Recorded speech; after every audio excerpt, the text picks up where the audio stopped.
प्रदेश के 10 जिलों के उद्योगपतियों के साथ उद्योग विभाग के अतिरिक्त मुख्य सचिव की 2.5 घंटे तक वीडियो कॉन्फ्रेंसिंग चली। इस बातचीत में सरकार ने इंडस्ट्री को अपनी 50% मैन पावर के साथ काम शुरू करने की पेशकश की, पर ऐसा करने में आने वाली दिक्कतों पर ज्यादा चर्चा न होने से उद्यमी खिन्न दिखे।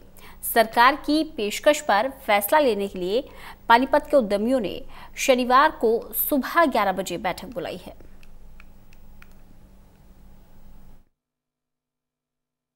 पानीपत इंडस्ट्री से जुड़े लोग उम्मीद कर रहे थे कि सरकार की परमिशन मिले, देशभर फैक्ट्रीज खुले। आज इंडस्ट्री डिपार्टमेंट के एसीएस टीवीएस प्रसाद से पानीपत के लीडिंग उद्योगपतियों की बातचीत हुई है। क्या बातचीत हुई है? साहब, आप तो उद्योगपति है और विधायक भी हैं यहाँ के, किस तरह की बातचीत हुई, क्या आश्वासन मिले? सरकार ने आज एसीएस हमारे उनके साथ इंडस्ट्री की मीटिंग थी, वीडियो कॉन्फ्रेंस थी, जिसमें शायद 10 या 12 जिले इस कॉन्फ्रेंस में थे। पानीपत उसमें एक था और पानीपत के सभी इंडस्ट्रियल एसोसिएशन, सभी प्रमुख यहाँ के नागरिक जो हैं, जो इंडस्ट्री को चलाते हैं, वो सभी इस मीटिंग में थे। सरकार ने अपनी योजना बताई है अभी, और हम लोग सब इस योजना को आज अपनी अपनी जो एसोसिएशन हैं, चाहे ब्लैंकेट एसोसिएशन, चोडी है, स्पिनिंग है या एक्सपोर्ट है, कोई भी अड्डाई हो उसकी एसोसिएशन है, ये लोग अपने अपने वापस जाके अब इस मीटिंग से अपनी अपनी एसोसिएशन में इस बात को रखेंगे कि उनके सुझाव क्या है। और कल सुबह हमने एक बैठक 11 बजे अपने सभी इंडस्ट्रियल भाइयों की एसोसिएशन की यहाँ पे PWD में 11 बजे की रखी है। जो नई गाइडलाइंस होम मिनिस्ट्री की आई थी 2 दिन पहले, उसमें कुछ लोग इंडस्ट्री से जुड़े कंफ्यूज थे, कौन सी इंडस्ट्री खुलेगी नहीं खुलेगी। आज 2 दिन तक भी समझ नहीं आए।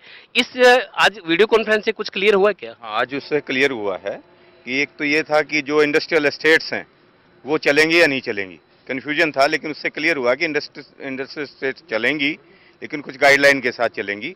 उस पर डिस्कस करने के लिए कल हम मीटिंग कर रहे हैं, और जो लोकल अथॉरिटी को उन्होंने अधिकृत किया है कि किसको अलाउ करना है, किसको नहीं करना, तो मैं समझता हूं कि कल जो है सारा पिक्चर क्लियर हो जाएगी। लेकिन बेसिकली इंडस्ट्रियल एस्टेट्स में जो यूनिट हैं वो चलने का प्रावधान आ गया है।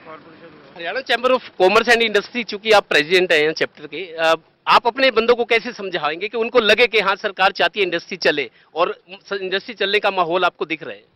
नहीं, इंडस्ट्री चलने का जैसे गवर्नमेंट की गाइडलाइंस है उस हिसाब से तो इंडस्ट्री चलनी चाहिए, मगर गाइडलाइंस के साथ साथ जो प्रॉब्लम्स हैं, लेबर को आने के लिए पास की सुविधा, लेबर को अंदर रखने की सुविधा, इंश्योरेंस की सुविधा, ये इतनी सुविधाओं से एक व्यापारी कैसे निकलेगा?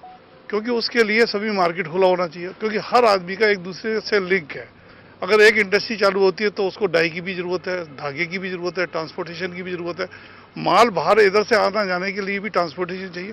तो जब ये सारी सुविधाएं उसको नहीं मिलेगी, वो आगे इंडस्ट्रीज को कैसे बढ़ाएगा? 20 तारीख से जो इंडस्ट्री खुलने की बात है, चूंकि आप डाइंग इंडस्ट्री के प्रधान हो, आपको क्या लगता है कितने % इंडस्ट्री खुलेगी 20 तारीख को? आज की बातचीत से कुछ क्लियर हुआ तो? साहब, अगर एक्चुअल बताऊं, इस हिसाब से मुझे तो लगता नहीं कोई कंपनी चलेगी, क्योंकि साइकिल पे आपका वर्कर नहीं आ सकता, मोटरसाइकिल पे आपका वर्कर नहीं आ सकता, स्कूटर पे नहीं आ सकता, पैदल नहीं आ सकता, उसके लिए स्पेशल बस चाहिए। कैसे बस आएंगी? जो गाइडलाइंस में बड़ी मुश्किल काम है, क्योंकि पास की कोई सुविधा नहीं है, कैसे पास उनके बनेंगे?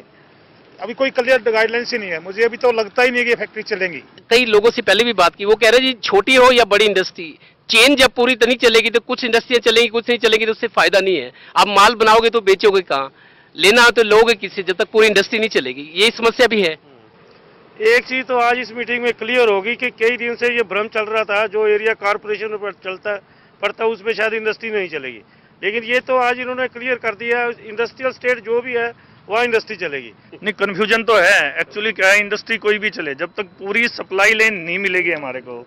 मान लीजिए सप्लाई चेन है, आप इन भी चाहिए, इंडस्ट्री को आउट भी चाहिए, प्रोडक्शन के लिए आपको सब मटेरियल चाहिए, ऑयल भी चाहिए, स्पेयर पार्ट्स भी चाहिए। अगर कुछ इंडस्ट्री का कंटिन्यूस प्रोसेस है, वो अगर कंटिन्यूस चलेगी तो ही कामयाब है। मान लीजिए आप एक शिफ्ट में चलाएं और आप कहीं सेकंड शिफ्ट में बंद कर दो तो पॉसिबल नहीं है। ये अधूरी राहत है या कहेंगे कुछ काम चलने लायक है?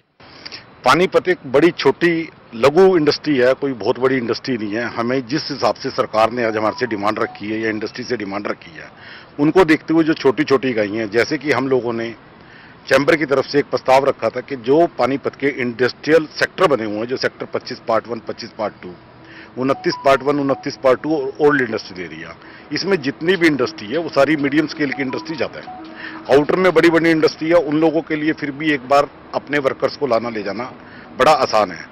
25 सेक्टर की और 29 सेक्टर की जो इंडस्ट्रियल इंडस्ट्री है या ओल्ड इंडस्ट्रियल एरिया की इंडस्ट्री है, उसके अंदर जो एक फैक्ट्री के अंदर अमूमन जो वर्कर काम करते हैं वो 35 से 40 ही वर्कर होते हैं, क्योंकि वो इतनी बड़ी फैक्ट्री नहीं है जिसमें 100-200 वर्कर काम कर सकें। सरकार ने कहा आप अपनी 50% वर्कर के साथ अपनी फैक्ट्री स्टार्ट कर सकते हैं, तो हमने कहा कि हम उसके लिए एग्री हैं, क्योंकि मीडियम यूनिट के अंदर अभी, क्योंकि जैसे पिछले 1 महीने से लॉकडाउन चल रहा है, हमारे पास शायद वर्कर्स की प्रॉब्लम भी रहेगी, काम भी शुरू होते होते तकरीबन 5 से 7 मई लग जाएगी। तो हमारा सरकार को एक ही सुझाव है कि जब इंडस्ट्री शुरू की जाए तो वो, क्योंकि पानीपत एक दूसरे से जुड़ा हुआ सेक्टर है, यहाँ पे धागे के बिना एक्सपोर्ट नहीं हो सकता, खड़िया नहीं चल सकती, डाई के बिना डाई हाउस नहीं चल सकता, पैकिंग के बिना मटेरियल नहीं जा सकता। तो इसलिए एक बड़ा सिंपल सा सुझाव है कि सारी इंडस्ट्री को 9 बजे से 6 बजे तक का एक टाइम दिया जाना चाहिए। आज वीडियो कॉन्फ्रेंस की मीटिंग जो उद्योगपतियों की एसीएस इंडस्ट्री से हुई है, थोड़ी बहुत लगता है किस्तों में राहत मिल रही है, लेकिन कल फिर 11 बजे प्रमोद विज जो यहाँ के विधायक भी हैं, बड़े उद्योगपति हैं, कल सारे उद्योगपति मिलकर कल अपनी एक बैठक करेंगे और जो कुछ ऑफर्स दिए गए, कितना कुछ इनको और दिक्कत आ सकती है या कुछ अधूरे मन से फैक्ट्री खोलने को तैयार है, कल की मीटिंग इस लिहाज से इंपॉर्टेंट है। सहयोगी श्रीनिवास के साथ देवेंद्र कथुरिया, टोटल न्यूज, पानीपत।